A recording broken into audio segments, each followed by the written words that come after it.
جی السلام علیکم۔ آج میری پاکستان میں بات ہوئی ایک دوست کے ساتھ، بڑا پریشان تھا، بتا رہا تھا کہ بچوں کی شادی نہیں ہو رہی۔ تو میں نے پوچھا کہ یار کیا مسئلہ، کیوں نہیں شادی ہو رہی؟ کہتا کچھ نہیں یار، پہلے نا وہ بچی بھی پڑھتی رہی یونیورسٹی میں، بچہ بھی، اب وہ پڑھ لکھ گئے ہیں، تو پہلے ان کی ڈیمانڈ ایسی تھی کہ اس ڈیمانڈ کے مطابق رشتے نہیں آئے، اور اب جو ہے اب لوگوں کی ڈیمانڈ کے مطابق یہ نہیں رہے۔ تو میں نے یہ کہا کہ یار جب ہم دین سے ہٹ جائیں گے تو پرابلم تو شروع ہو جائیں گی۔ سب سے پہلا جو نبی پاک صلی اللہ علیہ وسلم نے فرمایا ہے کہ جب بچہ بالغ ہو جائیں تو ان کی شادی کر دی جائے۔ کون ویٹ کرتا تھا جی کہ یہ بچہ کاروباری ہو، یہ بچہ جناب بزنس مین ہو، یہ بچہ ایم اے کر لے؟ اس وقت کیا تھا، شادیاں ہوتی تھیں، لوگ بزنس مین بھی بنے، لوگ کامیاب بھی ہوئے۔ کتنی مثالیں آپ کو دی جا سکتی ہیں، جو پڑھا لکھا نہیں ہے بہت زیادہ لیکن وہ زندگی میں کامیاب ہوا ہے۔ ہر کوئی بندہ جو دنیا میں پیدا ہوتا ہے وہ اپنا رزق لے کے آتا ہے، کوئی کسی کو نہیں کھلاتا۔ اگر کوئی ماں باپ سوچتا ہے کہ اس کی کمائی سے بچے کھا رہے ہیں تو وہ غلط ہے۔ خدا تعالیٰ نے اس کے نصیب اس گھر میں لکھے ہوئے تھے تو وہ بچہ ادھر پیدا ہوا اور وہ ادھر رزق کھا رہا ہے۔ اگر خدا تعالیٰ نے لکھ دیا ہے کہ یہ بچہ پڑھے گا، پڑھ کے کوئی ڈاکٹر بنے گا، کوئی سائنسدان بنے گا، تو اس نے بن جانا، چاہے وہ کسی پی این کے گھر پیدا ہو جائے، چاہے وہ کسی فروٹ بیچنے والے کے گھر پیدا ہو جائے، اس نے وہ مقام حاصل کر لینا ہے۔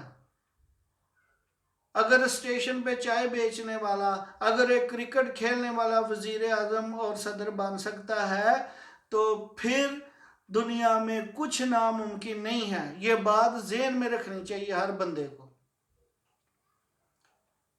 ضروری نہیں ہے کہ آپ جو سوچتے ہیں وہی سارا کچھ ٹھیک ہونا ہے۔ خدا تعالیٰ کہتا ہے کہ میرے عملوں پہ، میری باتوں پہ آپ عمل کریں، جو میں کہتا ہوں، جو قرآن کہتا ہے، جو پاک محمد صلی اللہ علیہ وسلم نے بتایا، ان پہ عمل کریں، زندگی آسان ہو جائے گی۔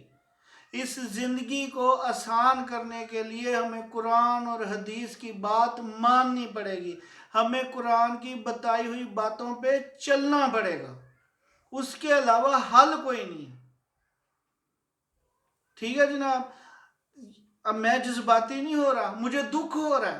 میں نے جب اپنے دوست سے یہ بات سنی، میں نے اپنے ارد گرد نظر دوڑائی، بہت سارے لوگ میرے جاننے والے، میرے کچھ عزیز و اقارب بھی، وہ پڑھی جا رہے ہیں، شادی کی عمر گزر رہی ہے، کوئی 28 سال کا ہے، کوئی 22 سال کا ہے، کوئی جناب ابھی جس نے ابھی کچھ شروع ہی کیا۔ ادھر ڈوئچ لینڈ میں 4 کے کورس ہوتے ہیں، وہ جسے ہاؤس بلڈنگ کہتے ہیں، وہ کرتا ہے، وہ پھر بعد میں ٹائم گزر جاتا ہے۔ زندگی کی انجوائمنٹ کا ایک ٹائم ہے، وہ ٹائم ایک ہی دفعہ تو یار زندگی ملنی ہے۔ کون سا جو ہر 2 سال بعد جی آپ نے ریورس چل جانا اور زندگی آگے بڑھتی جانی ہے؟ تھوڑی سی زندگی ہے، وہ بھی کرونا کے ٹیکے لگوا کے پتہ نہیں ویسے کام ہو جانی ہے۔ کہنے کا مقصد یہ ہے کہ زندگی کو انجوائے کریں، خوش رہیں، اور جو حدیث اور قرآن کہتا ہے اس پہ عمل کریں۔ یہ مت سوچیں کہ میری بچی نے جب تک ایم اے نہیں کرنا، یا میری بچی نے کوئی کورس نہیں کرنا، ڈاکٹر، انجینئر، پائلٹ نہیں بننا، ہم نے اس کی شادی نہیں کرنی۔ جب وہ ڈاکٹر بن جاتی ہے، اس کی عمر 28 سے اوپر ہو جاتی ہے، اور پھر کوئی اسے پوچھتا نہیں ہے۔ پھر ایک ڈاکٹر کی شادی آپ ایک میٹرک پاس سے پاکستان سے رشتہ لے آتے ہیں، پاکستان سے کر دیتے ہیں، وہ پاکستانی لڑکے سے یا لڑکی سے آپ کو کرنی پڑتی ہے۔ وہ پھر ان کے ذہن نہیں ملتے کیونکہ تعلیم کا فرق ہوتا ہے بہت۔ اور جو 28 سال کا ہے، اس نے دو 2.5 سال بعد، 3 سال بعد اس نے اتنا میچور ہو جانا ہے کہ اس میں نوجوانوں والی خواہشات ہی نہیں ہوتی، اس کے اندر زندہ رہنے کی خواہش کم ہو جاتی ہے۔ جیسے جیسے عمر بڑھتی ہے، زندہ رہنے کی خواہش کم ہوئی جاتی ہے۔ کیوں؟ دین سے دوری، پیسے کی دوڑ، اور میڈیا، یہ انٹرنیٹ، یہ ناکام، یہ لوگوں کا زنگ آلودہ کر رہے ہیں۔ سپورٹس ہماری زندگی میں نہیں رہی۔ ٹھیک ہے جناب؟ جس سے انسان جو تھا ہر ٹائم ایکٹیو رہتا تھا، وہ ہمارے اندر نہیں رہی، سپورٹس ہمارے پاس نہیں رہے، رشتے ہمارے پاس نہیں رہے۔ اگر ایک بہن بھائی ہیں ایک ہی بلڈنگ میں رہتے ہیں، 2 مہینے نہیں ملتے، پاس پاس رہتے ہیں، لوگوں نے ایک دوسرے سے ملنا اب تو کورونا کا بہانہ لگا لیا، قسم والی بات ہے پہلے بھی کوئی نہیں تھا ملتا۔ اب یہ سب فضول باتیں جی کورونا کی وجہ سے نہیں، پہلے بھی تبھی ملتے تھے جب شادی ہونی ہے یا جب کسی کی فوتگی ہونی، بس تب بھی سارے کٹھے ہوتے تھے، یہاں کوئی دعوت شاوت، کوئی عید والے دن کوئی خوشی ہے کوئی غمی ہے تو کٹھے ہو گئے، تو چلو جی بس کر لیا، تو وہ بات نہیں رہی۔ پہلے رشتے ہوتے تھے، گھر ایک بڑا ہوتا تھا، نانی یا دادا یا دادی یا کوئی ایک اس کو کہا جاتا تھا اگر رشتہ، وہ برادری میں جس کی لڑکی اس عمر کے قابل ہوتی تھی یا جس کا لڑکا، وہ کہتے ہیں چلو بھی شادی کر لو، شادی ہو جاتی تھی۔ بہترین معاشرہ تھا، بہترین زندگیاں گزر رہی تھیں۔ جب سے ہم نے خدا کو چھوڑ کے خود کو رزاق سمجھ لیا، ہم ناکام ہو گئے۔ یہ سب کی باتیں، جن کے پاس بیٹیاں ہیں، جن کے پاس بیٹے ہیں، یہ سب کو سوچنا چاہیے کہ ایک عمر کے جب وہ شادی کی عمر کو پہنچے ہیں، بچے کی شادی کر دیں تو ایک بہترین معاشرہ بنے گا، بہت ساری برائیوں سے، بہت ساری مصیبتوں سے ہم بچ جائیں گے۔ اس لیے آپ اپنے ارد گرد نظر دوڑائیں۔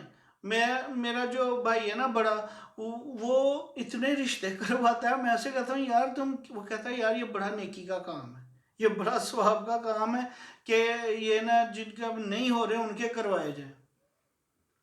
آپ کو پتہ ہے یار ہمارے معاشرے میں کوئی بیوہ ہو جائے تو اسے تو کسی نے پوچھنا ہی نہیں، اگر اس کے ساتھ کوئی ایک آدھا بچہ ہے، یتیم ہے یا اس کے طلاق یافتہ ہے، کسی نے پوچھنا ہی نہیں۔